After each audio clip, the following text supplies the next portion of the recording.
Hello, Internet. So yeah, comic book talks. Saga issue 31. Just read it. Going to give my thoughts on it. Pretty good stuff. I I just read this actually today. I'm trying to catch up on the series and like there's like a new issue coming out next week. I've just been behind on it. I haven't been reading my issues. I've been buying it still. I just haven't read them. So trying to get caught up on this. So I'm gonna have a bunch of these out today, getting caught up on Saga, and then maybe some X-Men today or tomorrow. Tomorrow we'll see. But yeah, issue 31 starts off with Hazel, and then you see that like from the last issue, it ended on the cliffhanger of she's in school and they're teaching her, and her grandma have been split from Alana and Marco. So we don't get any of Alana and Marco in this issue. It's all Hazel and Grandma, mostly Hazel, which is pretty cool because she's. It seems like they did another aging of her, so she's grown up, and then later on you see that she's 4. But yeah, they start off with a funny scene where uh, you have all these kids with horns because they're being held in a Landfallian facility, and then one's like, "This is my house before it got blown up by the wings." And then you have a kid with a prosthetic arm, like, "Oh, this is my arm. I like having 2 real arms better than 1 fake arm."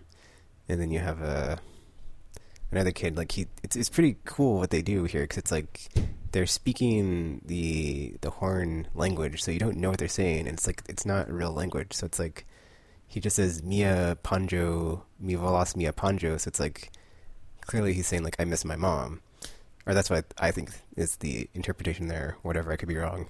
And then you have and then you have Hazel who goes, "This is Tootie Stinkfoot. He is a giant foot man who has very bad gas and is just like a foot farting." And then the next panel is like all the kids laughing. I thought that was great.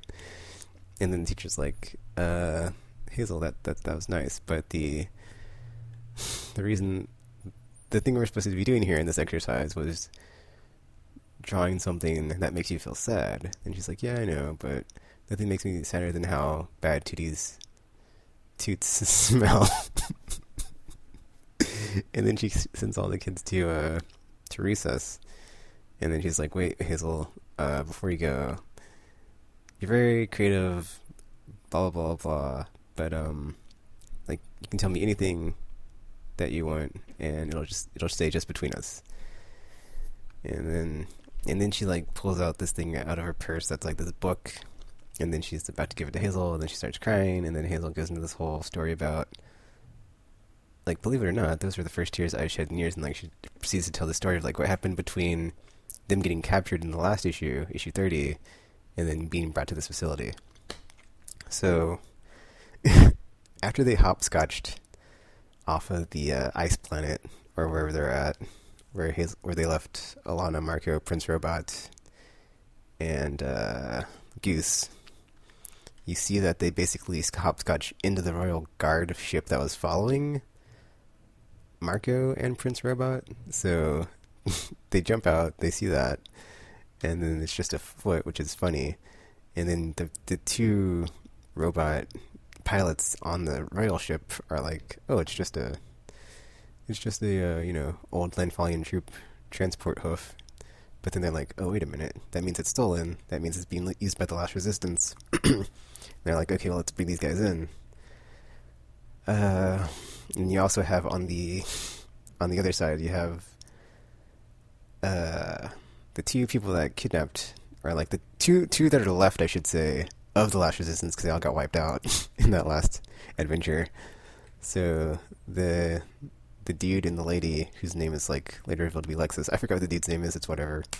It honestly doesn't matter. It's like the next sequence he dies anyway, because Marco's mom being Marco's mom, it just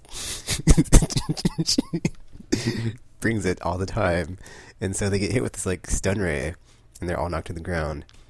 Well, before this happens, there's like a bit of a discussion of like, yeah, those are androids or drones. They don't. They do not take prisoners. They're gonna effing kill us, and that's the end of it. And then that happens, but then and then like the dude's like, oh well, then before that happens, we should just aim for their control center and fire all our blah blah blah before he can finish his sentence. They get stunned, knocked to the floor, and then a struggle ensues between. I keep forgetting what Marco's mom's name is, but like the grandma and that dude over this mace thing. And then like Lexus is like trying to like tell Hazel, don't watch. And then like the next page is just like the grandma just like smashing dude's head in. It's like, oh, Saga still brings it, yes. And then like the narration's like, over the years, Auntie Lexus would become very protective of me, which was sweet, but rarely necessary. I'd pretty much seen it all before, as the grandma just smashes dude's head in, and so he's dead. So there's only 3 of them, and they're all, and then the grandma's like saying something to the Lexus lady, and she's like, "Whoa, I don't know what you're saying," but like he puts her hands up, like, "Yeah, man, we're effed. We should surrender, but we can't surrender. We're screwed. I have no idea how to get out of this, but they're totally going to torture us, and it's going to suck before they kill us." And then like the grandma, she goes back to speaking like English or not foreign language, and then she's like, "Then best we be becoming something else's." Or I guess that's broken English actually, because that's I mean, you can understand what she said, but it wasn't like that sentence could have been better. Anyway, she says that, and then narration goes back to Hazel, who's like, yeah, we made up this story where we spent the last however long in slave labor on that ship. Like a mutiny happened, they all killed each other, blah, blah, blah, blah, blah.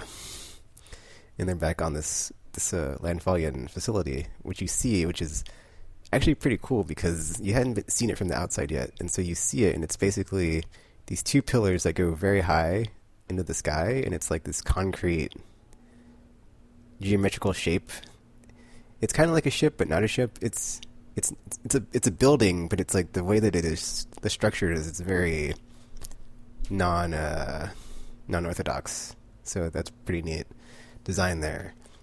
And then you're in they're in this lab in the next scene, which is pretty funny because I was like, what's going on here? Because they have this like, they're being held by this guard, and they're like, okay, take off all your clothes.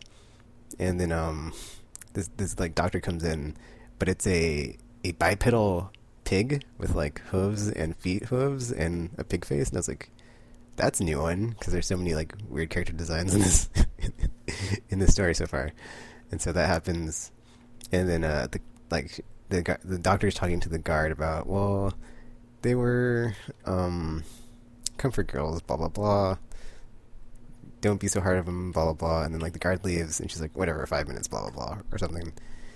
And then the pig morphs into Isabel. So it's like, oh, Isabel was just doing her thing where she is like, I completely forgot like what her thing is, because like she later like because you see that happen. So it's like, I remember that she can like do that, like as far as like morphing into other stuff, but I don't remember exactly how that works, because like that whole part with Lion Cat when she like turned into like the giant cat, that was pretty cool and stuff. But then she's talking to the Lexus lady about how they put her into the land of eternal sunshine. So I guess maybe she can only come out at night, because I think that was like something that happened in that first arc or second arc, was when they were on that planet and all those like things came out. But it was just a bunch of like specters like her, and then in order to get off the planet, I think they binded her to Isabel, or no, I'm sorry, because that's Isabel. Like they somehow like bound her to Hazel, and like she was like her protector spirit or something. I'd have to go back and read it. I don't exactly remember, so I don't remember how her powers work or whatever. But yeah, that was a pretty cool part when that happened. I was like, oh, switcheroo, haha, Isabel's still there, and she's one of my favorites, so that was nice. So that happened. And then like Lexus is all like, you do know what she really is, right? I'm talking about Hazel, because she has horns and wings, and she's a hybrid between the two. And she's like, yeah, how long do you think you can keep this a secret? This is like, there's only a matter of time before this blows up, and then something bad's gonna happen. And then we go back to well, you don't really go back, but we're still in the facility later on, and then she's Hazel is like given a cupcake with a number 4 on it, so it must be her 4th birthday.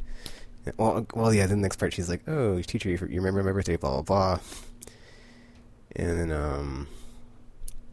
her teacher's like, "Okay, well, if you're not transferred or exchanged this summer, you can still be in my program, and then you can start as next year as an explorer." And then she runs off to find her grandma like an explorer. Oh man, that's the best ever. And then she tries to find her grandma, and there's like this scene where she walks past Alexis, who's I think getting beat up in the hallway. But well, she's not like actively getting beat up. She's just like they're looking beat up with like 3 other inmates standing there. So I'm not sure like what the context of that is. But then Hazel goes into the shower, and there's like this character with some yeah. Yeah, I'm not. Yeah.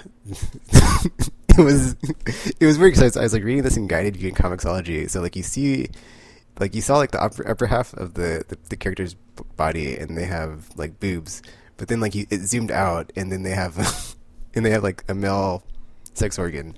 So that was like, oh, okay, thanks, Saga. But yeah, that happened, and then there's like this whole discussion here between Hazel and the lady in the shower. And so that was interesting. And then the Hazel's grandma comes in, which was weird because like she has all these tattoos on her, and it's like, what's up with that? And then she's speaking in a horn language, and then it just goes to like Hazel narrating, which is funny because it's like, times have I told you, stay in your room, not talk to strangers, eat your vegetables, blah blah blah.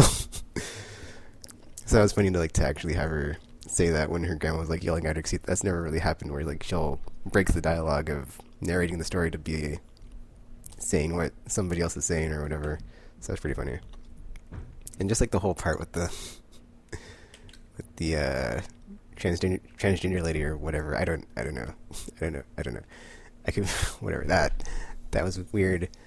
And then like this whole part about she's like continues narrating about like children being props. We're not really children, we're just eggs, because we're just escorted from one place to another, and people just take care of us until we hatch, and then or not hatch, but until like our egg starts to crack, and then we hatch, and then stuff happens. And then it has the story ending in this issue with she's like, okay, teacher, you told me I could tell you anything, and then she's it's like, yeah, because like it goes back to like when she was crying about the book, because that was a book that her mom gave her when she was like younger, I guess, and she remembers it. So like it makes her remember her parents, and then she like breaks down, and then she takes off her shirt, and like she has bandages, and then she takes off her bandages, and then you can see like her wings have actually grown since the last time that we've seen them, and she's like, yeah, my mom gave me this book, and she also gave me these, and then her teacher actually faints. But then it gets worse because like she hits her head on a table after she faints, and like there's all this like blood. So it's like, oh man, hopefully it doesn't. Well, okay, well hopefully she didn't just like kill her teacher, or like, yeah, this could go very badly from where it's at right now to, oh man, my teacher just fainted and hit the table, to my teacher hit the table, hit her head, and bled out, and now she's dying. So that's where that. Oh yeah, and then like Hazel goes, oh fart. That's the last bit of dialogue. That was a good issue. That was great. I really enjoyed it. So, but yeah, that was issue 31, and I'll be my thoughts on that and how I felt about it. I rather enjoyed it. So, Saga's still good after all these months not having read an issue and still being behind. But I'm catching up today. So, we will pick up here in the next video for issue number 32.